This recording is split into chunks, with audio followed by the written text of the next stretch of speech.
That's the fish. Oh, that is... God. Holy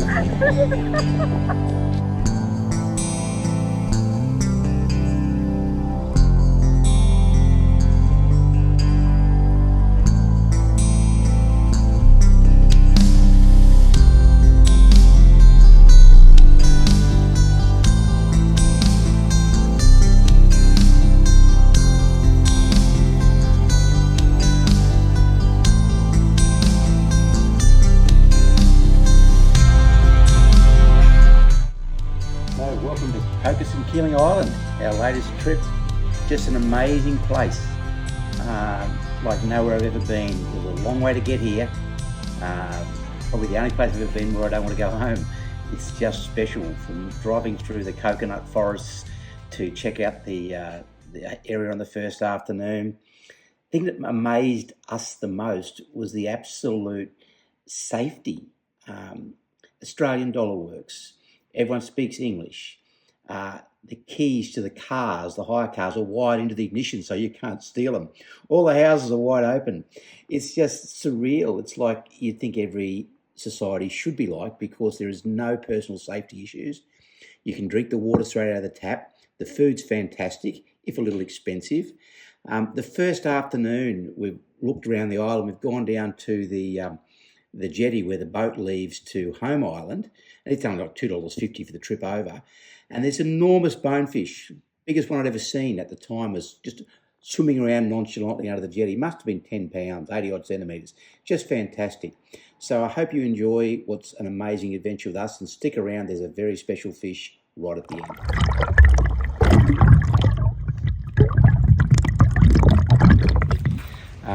We're up way too early. You don't really get fish until you can see in the sunshine, but maybe we'll get some tailers. You'll be able to see the tails if you can't see the fish. We're just having a bit of a look around. We're down at the very southern tip of the island, near the yacht club.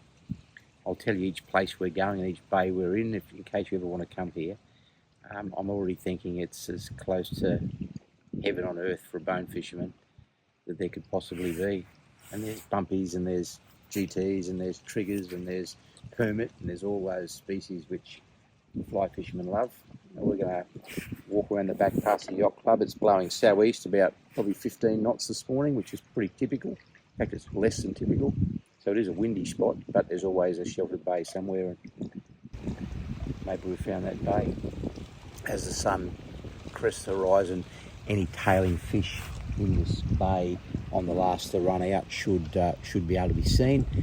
And then maybe we'll get a bone before breakfast, and then have a whole day. The conditions look pretty great, not much cloud cover, but wow, what a place.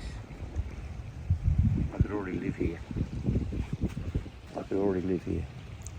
It's just beautiful. We will be back day one of the grand adventure. Great race about to get underway, and they're racing in the Melbourne Cup. River of Stars jumped away pretty quickly. Speed from Arapaho, Smoke and Romans. Vauban's tucking in behind them. Half Yours is nice and close, changing of the guard, using plenty of the track on the outside to sweep over. Arapaho is the leader. From Smoke and Romans, the inside. River of Stars right behind them. Torrenzino, Goody Two Shoes, and changing of the guard out in the middle of the track, taking its time to come over. Then came Torrenzino.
And so these are the amazing Cocos Flats. This was virtually from the yacht club end, right around the corner, across the bay. Never got much more than knee deep. Amazing fishing all the way through. A lot of small fish early on in the tide. We learned a lot there in the 10 days we were there. It was all self-guided. It was suck it and see, so to speak. And the tides were the big difference. You'll see as this video rolls along the difference in water clarity. And we found that the fish were there till about an hour before the bottom of the tide. And then there was very much a doldrums period during that change of the tide. We'd often stop and have lunch once we learned what was going on. Take an hour and a half off, let the tide really start to push in. The cleaner water came in, and the bigger fish and the GTs, I might add, came in with that early rising tide and that cleaner water, and the GTs were just epic. Oh, the GTs, there's oodles of them.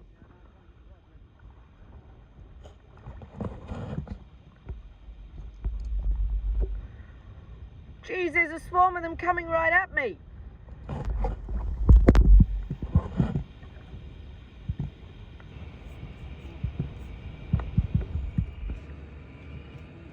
And so on we go. Lots of photos and lots of bones. We caught over 300 bonefish there in the week we fished, which was just incredible. I've been to Kiribati, Bahamas, Cuba, Belize, and a good day was half a dozen fish.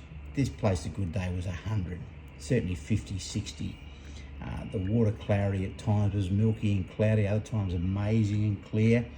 And you cannot talk about Cocos without the sharks. You just saw one zoom through there. This is learned behaviour. I mean, they literally follow you around like puppy dogs. At one stage, I had 12 sharks follow me around like puppy dogs. Really quite amazing. You think an overabundance of sharks speaks to a problem with the ecosystem, and yet this is an untouched ecosystem. I don't understand why the sharks were so prolific, but they're a big part of the Cocos fishery is dealing with the sharks. And when you've got a wife that'll jump on a shark and kick it out of the way, you know you're a lucky man.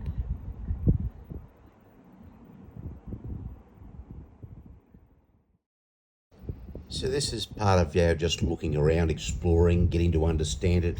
Here we waited from one side of the lagoon to the other, from the yacht club all the way through to the weather station. Water was cloudy, tide was wrong, but my God, the scenery, just enjoy. This is a special place.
And so let me introduce you to my amazing wife, Katie.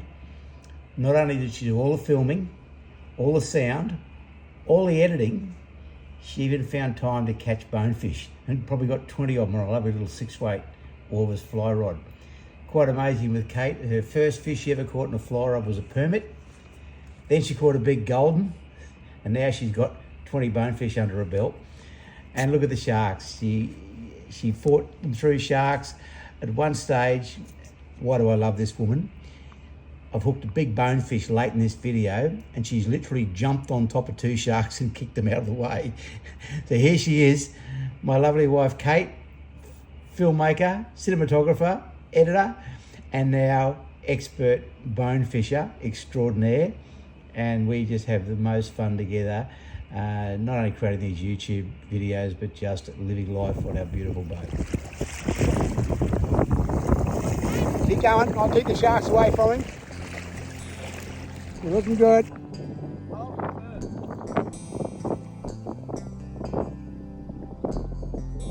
And I'll get a few still photos as well.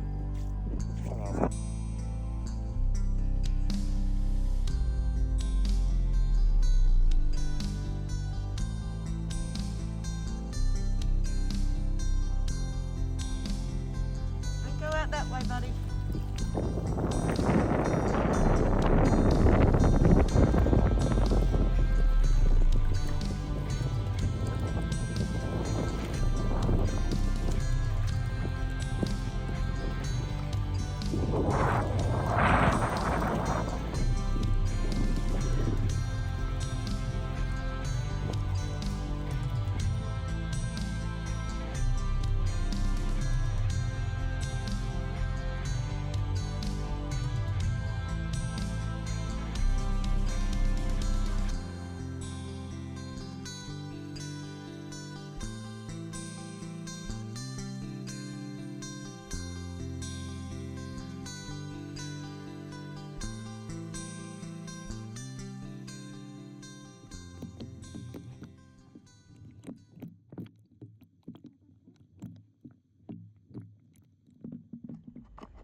Good size.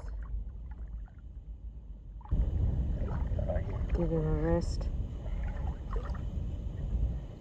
Yeah, look at that hand across its head. You can't guess. That's just a beautiful fish. Probably 4.5 pounds. Pretty flat down.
Turtles. There was another great feature, particularly in the lagoon. There were turtles everywhere, and you get so close to them. It was just amazing. They were so docile. Some conjectured that it was a lack of food. They were really hungry. Others that they'd been ingesting microplastics. Well, I've got to say the beaches there were nowhere near as much flotsam and jetsam as I've seen in other places, but still, plastic, it's everywhere in our oceans, and anything that can be done to clean it up, hey, fantastic. We picked up our fair share.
So the famous, or some would say infamous, surfing bones.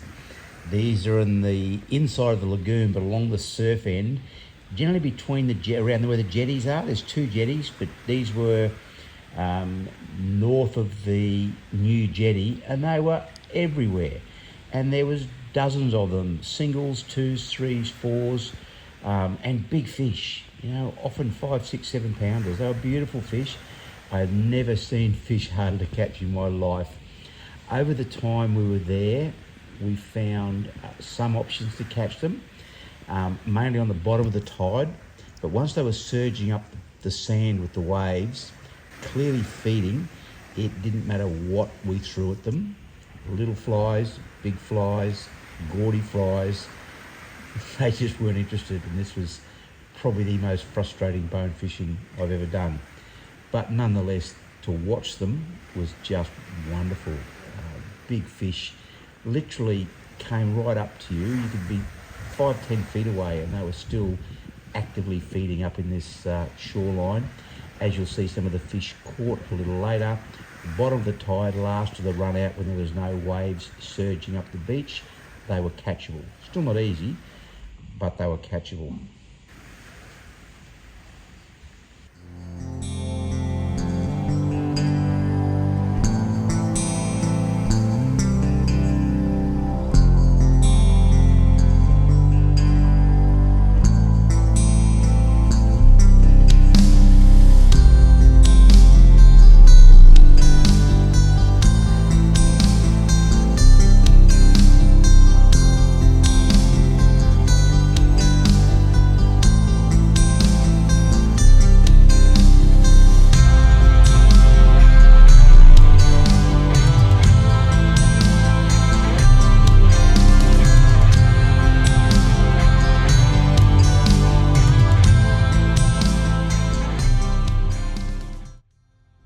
This is part of the wonderful frustration of these surf fish, is putting perfect cast after perfect cast right in front of fish. You'll see the fly line land here, just a foot in front of them, and they swim straight past the fly, not interested. And I walked up and down this beach for hours. I must have cast 1,000 times at 100 fish, and nothing was interested. It was just so beautiful to see them and so frustrating to watch them. There must be a fly, or maybe you just take a cast net and be done with it.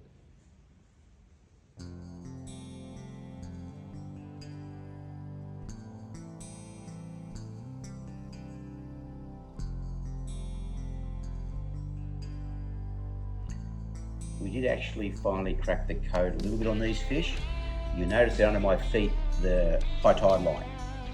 And as this video runs forward into the next afternoon, we've gone back right on the bottom of the tide. And again, you'll see in that video how far behind me the high water mark is.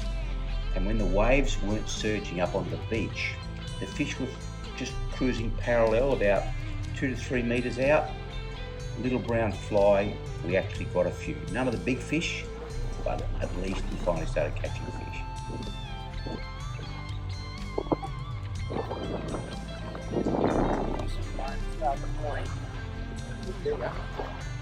About the fly, yesterday was so frustrating in the driven fibre tackle box. And then John gave me this little tan shrimp today. And I've had about 5 shots this morning, 2 follows and then a take, so that's really encouraging. And back here he goes, better fish. Nice.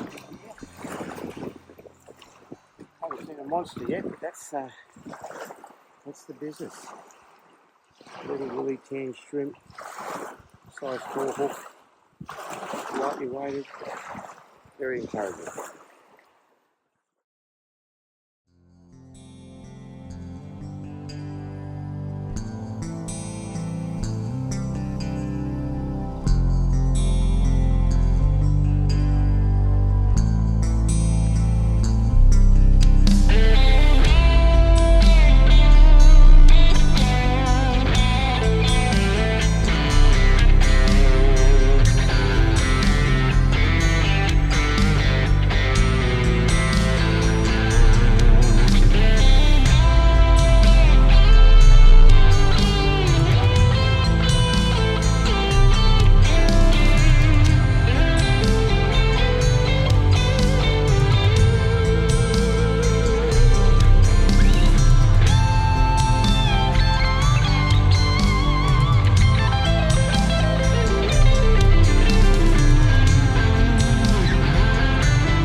So we did find some fish on the rising tide on the surf beach, but funnily enough they're out wide.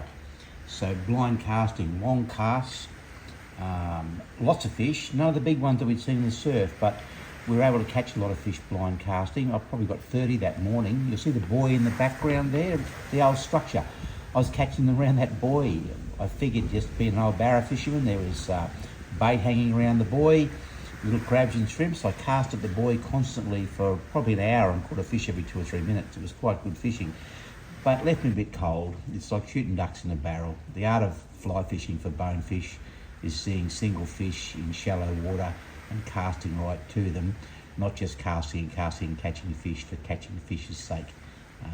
That's not what I love doing. It's not what bone fishing is all about, but it was still, hey, it beats working.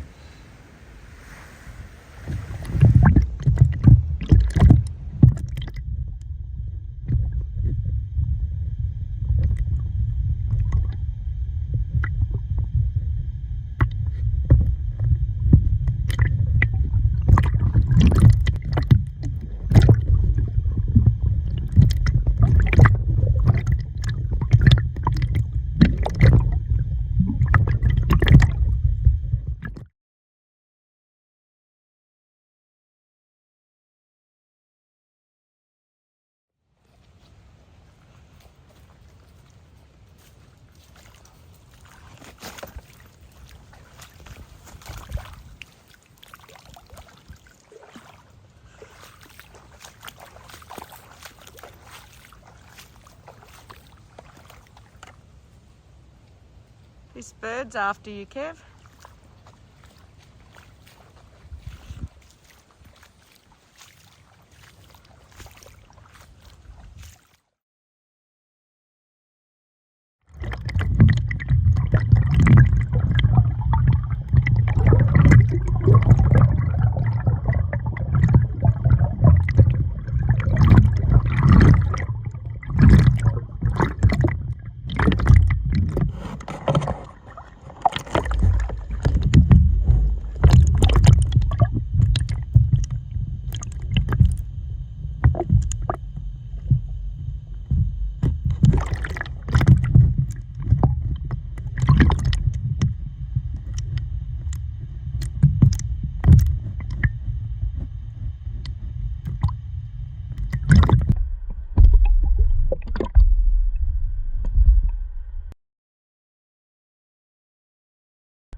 Fascinating here. It was so frustrating yesterday.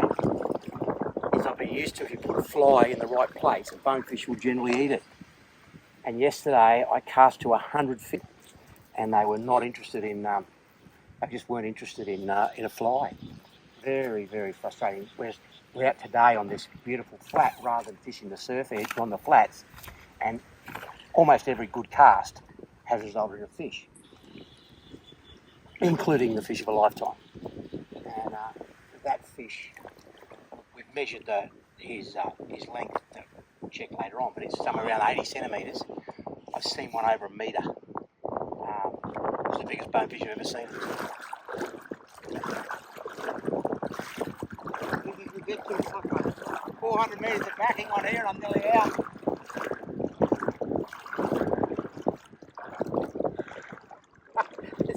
This is line that's never seen the light of day. Oh my God. This won't stop. Tide's just turned and just started to see some big fish, and this thing came in. Look at it. Jesus. It's got to stop. Oh. It's probably 400 metres out. So now's the big one back here. This is, without a doubt, the biggest run I've ever had from a bonefish. I've caught it 7 pounds in Kiribati in Bahamas. This thing will be that kind of weight. The distance it's run has been phenomenal.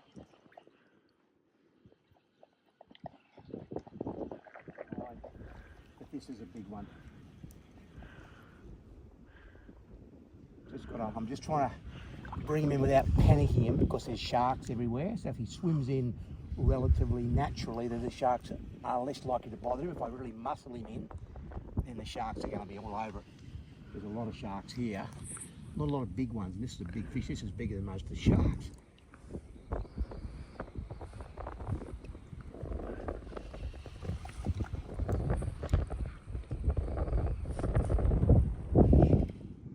Including Spanish mackerel.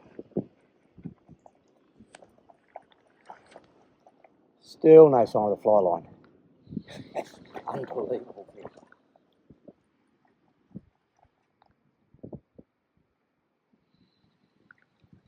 This was the one we came here for. No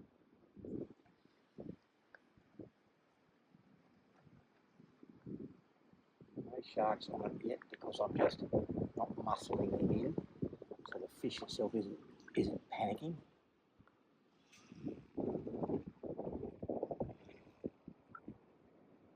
If I can get him close, yeah, we can probably beat the sharks off him. There's no big sharks here, which is nice. Yeah, they're all little. They're all little fellas, which will harass it, but I don't see they're going to be in a position to eat it. Still no fly line. Just, that's amazing.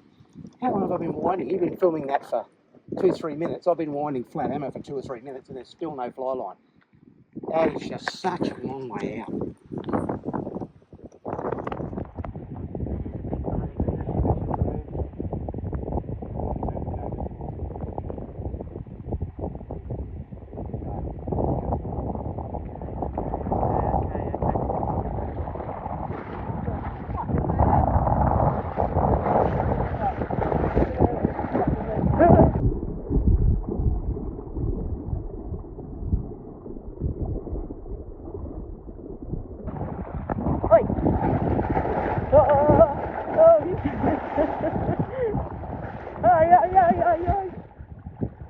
He's a monster. Oh my God. Bloody hell. That's the 10-pound bonefish. Jeez. That's the fish. Far out. Fucking hell. That's the fish. Oh, that is... God. Piss off. Holy shit. Holy I never thought I'd be running at a shark trying to kick it. Look at the size of it. Look at the size Oh of that. my God. Holy hell. That is a bonefish. Oh, good Lord. Oh my God. That's it. Shark's still around. Yeah, that's right.